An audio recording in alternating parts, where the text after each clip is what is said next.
Kai Sotto literal na umangat kontra Ivory Coast. NBA experience nagagamit na ni Kai at Clarkson at Edu connection ang gumulat sa mga Ivorian. Yan ang ating mga pag-uusapan para sa video natin na ito.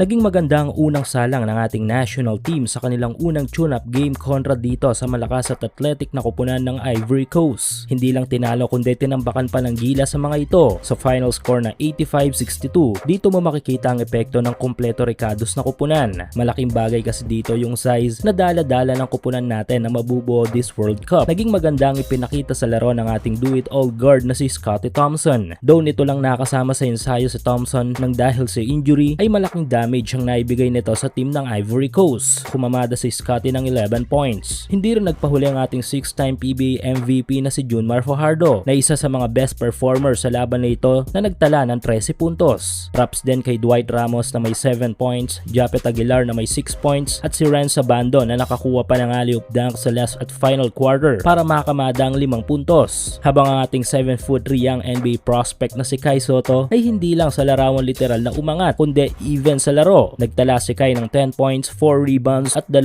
assists. Naging maganda ang opensang ipinakita ni Kai kontra sa athletic team ng Ivory Coast. Dito ay nakita natin ang smooth floater na ito na noon ay medyo nahihirapan siyang maipasok. Good thing dahil unti-unti nang nagagamit ni Kai ang kanyang NBA experience dito sa ating national team. Maliban dito ay masaya din tayong makita na wala na ang iniinda nitong back injury na nagbigay ng problema sa kanya sa last at final game performance niya sa NBA Summer League.